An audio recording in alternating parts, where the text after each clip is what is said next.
Hi, my name's Joe Williams, and I'm a licensed clinical social worker in New Jersey and Pennsylvania. And I work as an intensive in home community therapist or intensive in community therapist in New Jersey.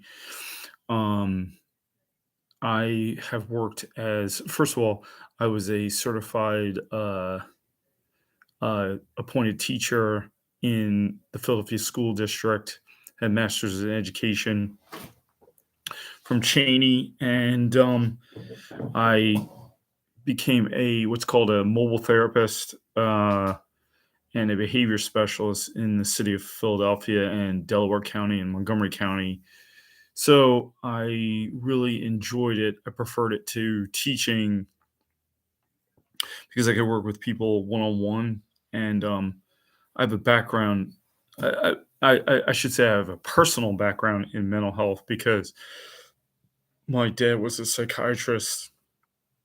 I also had mental illness in my family, which is an interesting combination. And I also had a history with PCOM. I knew several, particularly African American doctors who became DOs. So I figured, and it's about 10 blocks away from my house. So I figured I would get my master's in psychology there.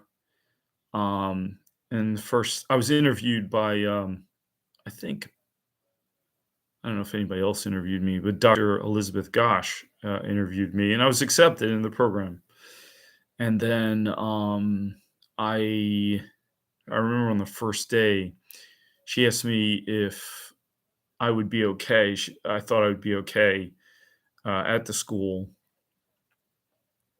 Didn't think anything of it, and then I wonder in retrospect because there were about 60 of us, maybe, and only two guys. The other guy, I think, was Irish something.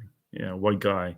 I think he went on to the PsyD program, but it was all women and just two guys, and that I can remember. It's a long time ago, but it was maybe two, or maybe I don't remember a third guy actually in my class. I did virtually the entire program. Uh, I got kicked out of the school twice, and I still have an enormous debt uh, from going to the school. Some 18 years later. Anyway, yeah. So it was the worst experience I've ever had in terms of academia. So, like a little background, I went to the Episcopal Academy, which is a pretty elite school. It was all white, all male from about 1785. And I mean, all very wealthy white males, really, um, till about the 1970s when I guess everything opened up and they started allowing in people of color and also girls. Um, I did pretty well there. I went to Central High School, did pretty well there. Never really any problems. I actually had a few problems. I actually like to post some videos about that. Franklin Marshall College. When I didn't really matriculate, but I've gone to the University of Pennsylvania. I've taken classes at Bryn Mawr College, Cheney University. Got a master's in education from there. Temple University. Got my and subsequently got my MSW from there and my bachelor's degree. Um, and so, I've been to a lot of places. I've never, ever had an experience like PCOM where I feel like I was attacked in every conceivable way. And I do think in a kind of a racial way. And so my intelligence, time management, I was accused of ruminating. I was accused of being aggressive, not having appropriate etiquette. Um, and it started on that first day, like with the question in retrospect, Do you think you'll be okay? Now, it sort of has different meaning for me in retrospect. But the first problem was, I had a professor named Dr. What was her name? Gina Fusco. I think I had her for 4 different classes. So, the first time I was pulled into this meeting with I never had an experience like this before. Dr. Gosch, Dr. Felagozi, Dr. Singer, and I think Dr. Fusco, stepped in. I, got a grade, I think I got a B plus, and I felt as though I had actually earned an A minus. So I think I texted that to Dr. Fusco, or I emailed it. Maybe it was a long time ago. I wasn't angry in any way. There was no problem. I mean, I just thought, oh, maybe she made an error. And so because I did that, I was called in for this meeting. It's very intimidating because here I am, a student, and the people who run the program are calling me in, telling me that I don't know how to uh, talk to a teacher in an appropriate manner. And by the way, they never really told me how to talk to a teacher in an appropriate manner. Like, they didn't really explain to me what I did wrong. So that sort of set the tone. I don't like to use the word microaggression, but it's like it is intimidating. It's very intimidating because there's a clear power differential. You can't as a student, you can't really say anything. I mean, you just have to take whatever professors dish out. And also I'm trying to get there's a massive amount of money, time, and you know, you're hoping maybe you can get into a doctoral program. In my case, just graduating from the master's program would have been enough. But so that was his first meeting. So then every interaction I had with Dr. Gosh was very negative and degrading. Another example is we had to take this comprehensive exam, and she was surprised that I passed it. I turned in a paper on Gestalt therapy. She told me that she felt I didn't have the ability to understand Gestalt therapy. Now, Gestalt therapy actually is kind of confusing, to tell you the truth. But instead of trying to explain Gestalt therapy to me, she just wanted me to know that I was kind of stupid, that I don't have the funny thing is, like, my father was a psychiatrist, and he kind of looked a little, not a great deal, but a little bit like Fritz Perls. And I guess they were sort of contemporaries. Fritz Perls would have been a bit older than my dad, however. But anyway, I just thought it was funny, when somebody judges another person's intellectual capacity. It's really very arrogant, frankly. She's very harsh about my writing skills. Then I got thrown out the first time. Okay. I appealed it. I went to this guy named Dr. Robert Cozzolino, who's not in the department. I forgot. I don't know.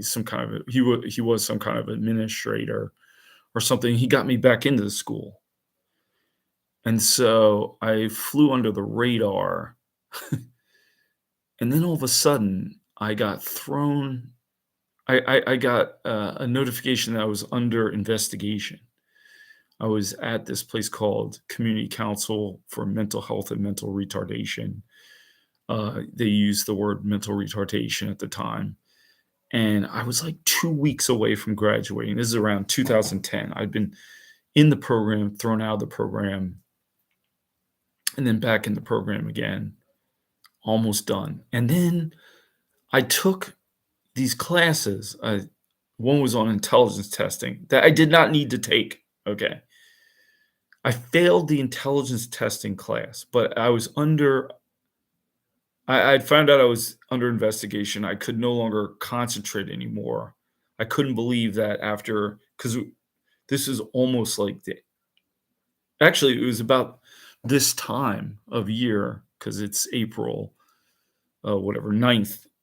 So it must have been like the end of April. Uh, my uncle Gary had just died. I was getting ready to purchase his house. Okay. Getting ready to graduate, purchase my uncle Gary's house. I had 3 jobs, and, all of a sudden, I'm under investigation, which was very mysterious.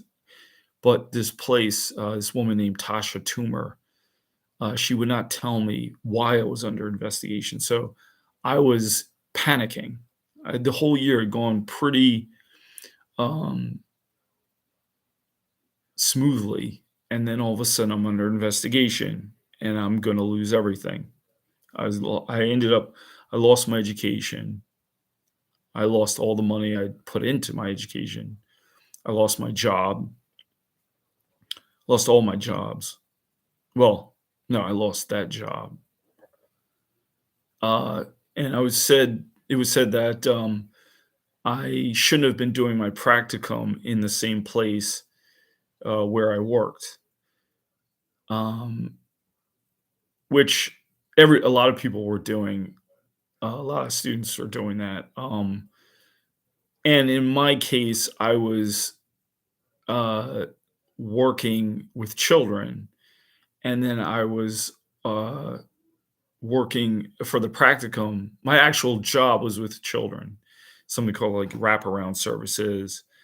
But the actual job I had was a at an adult coping clinic, which was really fascinating. I was also accused of I I later found out that I was accused of having sex with um the adult sister of a client that I was working with. Never At no point did this woman, Tasha Toomer, ever even confront me with this because I think we could have resolved it in 5 minutes because I didn't have sex with the adult sibling of anybody I worked with, and that could have ended it all immediately, but that never happened. So the whole thing was really fishy. Um, and it just kind of like snowballed and spiraled. Everything kind of spiraled. I then flunked the intelligence class that I didn't even really need to take. And so I was expelled again. But there were so many issues. Like, I just felt like Dr. Gosh was always negative towards me. And she's sort of she's a kind of like the little ringleader. She was the director. And I think I ended up having like 4 or 5 meetings with Dr. Gosh, Dr. Feligosi, and Dr. Singer. Never talked to her about psychology, right? Or learn. It's kind of interesting because I then went back to school later, Temple University MSW program, and I had to write another paper on Gestalt therapy. The professor there, Dr. Jonathan Singer, did not insult me and say, "Well, you can't understand Gestalt therapy. You don't have the capacity." Uh, Everything with Dr. Gosh and PCOM more generally was very personal.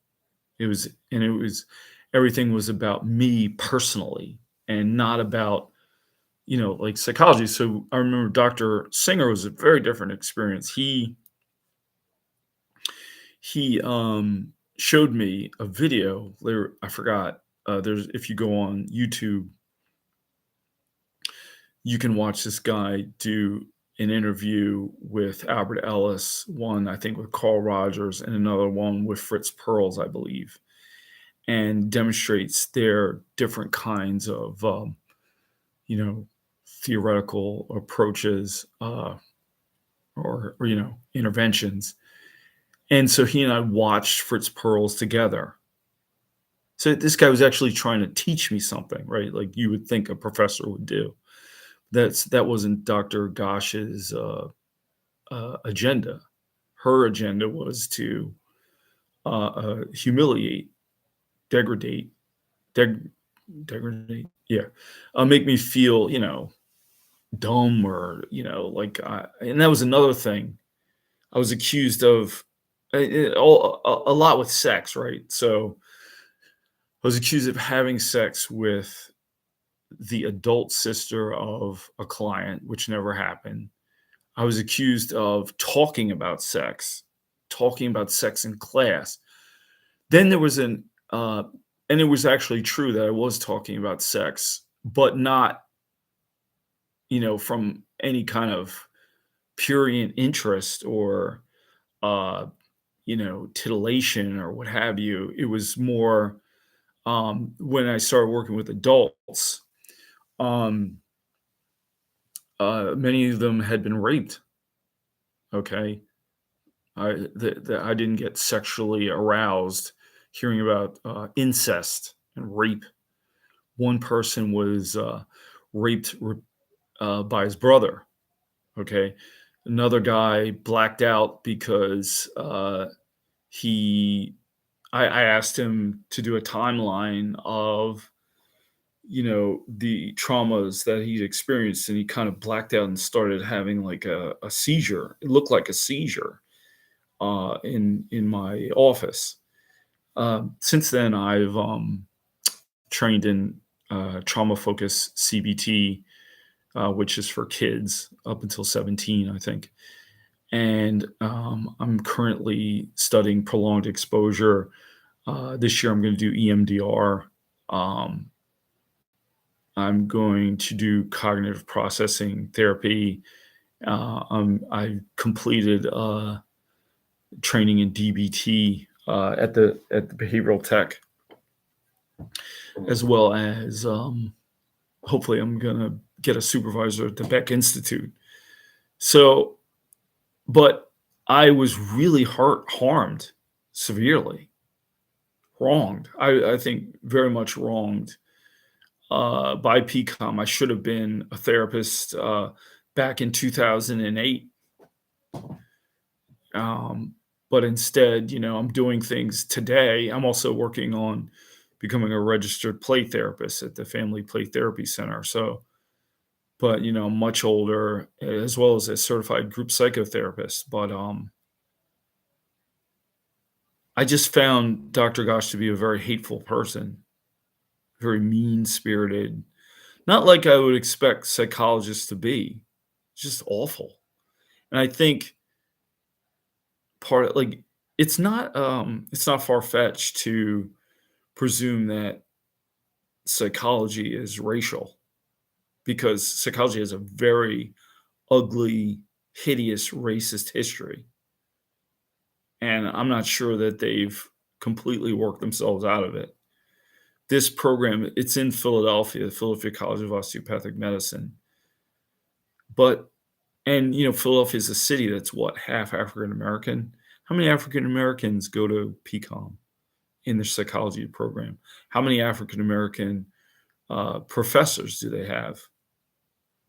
How many African American students do they have? I think when I was there, not only was it 58%, not 58%, about 58 women.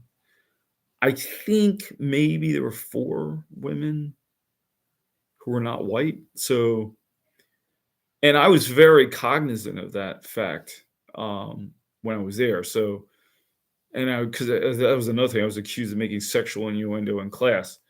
So, and so I thought I got along well with the students, the women who were my classmates. Um, but then I started getting paranoid, like, oh my god, did I make sexual innuendo in class? Like, I'm not aware of it. Uh, it was just a horrifying experience. Did not experience anything like that anywhere else. I mean, maybe isolated incidents, but not the entire program. And I've been to frankly, I've been to more elite schools. I mean, I went to the University of Pennsylvania and Episcopal Academy. They're much more elitist than PCOM, you know, and nothing like that at Temple. Certainly not. I wish I had just gone to Temple in the first place, which ironically is where Dr. Gosch went to school. But I don't know. I feel like she's very judgmental. All the things you're not supposed to be in psychology. Very judgmental, mean spirited. Um, instead of uh, trying to help me or uh, uh, you know encouraging me, I felt like I felt attacked. I felt under attack. I felt like it was a very hostile, degrading, demeaning environment. And I definitely would like to talk more about this